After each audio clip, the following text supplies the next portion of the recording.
6 CV පරීක්ෂාව ගැන දන්නවද? දන්නේ නැතිනම් මේ වීඩියෝව අවසාන වෙනතෙක් බලන්න. බොහොමයක් රික්රූටර්ස්ලා CV එකක් බලන්න ගන්නේ තප්පර 6ක් නැත්නම් වැඩි වුණොත් තප්පර 10ක් විතර කාලයක්. ඒ තප්පර කීපය ඇතුළත ඕන් තීරණය කරනවා ඕගොල්ලන්ගේ CV එක බලනවද නැත්නම් ඕගොල්ලන්ගේ CV එක නැතුව වෙන කෙනෙක්ගේ CV එකක් බලනවද කියලා.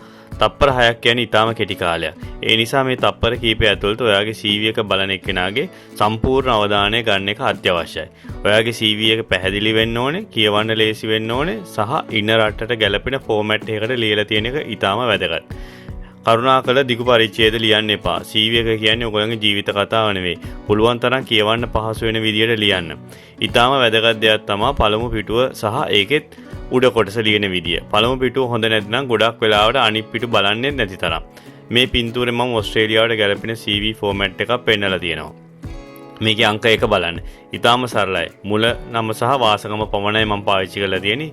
ඊමේල් එක, දුරකථන අංකය සහ ලිපිනයත් ඊටාම සරලව පෙන්නලා තියෙන්නේ. අංක 2 සම්මරි එකක් ලියනකොට ඊටාම කෙටියෙන් ඔයගොල්ලන්ගේ දක්ෂතා පැහැදිලි කරලා බොහොම කෙටියෙන් සම්මරි එකක් ලියන්න. ඒක කෙටි වෙන එකයි ඔයගොල්ලන්ගේ දක්ෂතා ඇතුළත් කරලා තියෙන විදියයි ඊටාම වැදගත් වෙනවා. අංක 3 මේ ෆෝමැට් එකට ඔයගොල්ලන්ගේ රැකියාවල විස්තර දාන්න පුළුවන්. මේ රැකියාව විස්තර ලියලා තියෙන ස්ටාර් ටෙක්නික් එක භාවිතා කරලා.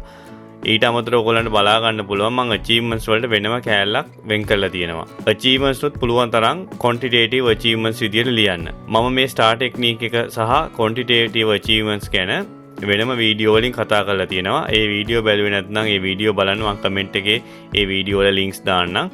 ඊට අමතරව ඔයගොල්ලෝ පරිච්ඡේදයක් ලියනවා නම් ඒක ලියන්න ඕන විදිය, align කරන්න ඕන විදිය ඒ ගැනත් මම තව වීඩියෝ වල කතා කරලා තියෙනවා. ඒ වීඩියෝ වල link එකත් ඔයගොල්ලන්ට බලා ගන්න පුළුවන් මේ කමෙන්ට් තුලින්. ඉදිරියට මේ CV එක කොහොමද අපි recruiter කෙනෙක්ගේ අතටපත් වෙන්න ක්‍රියා කරන්න කියලා කතා කරමු. මේ වගේ තවත් දේවල් ඔයගොල්ලන්ට ඉගෙන ගන්න ඕන නම් මේ channel එක follow කරන්න. මේ වීඩියෝ එක අවසාන වෙනතෙක් බැලුවාට බොහොම ස්තුතියි.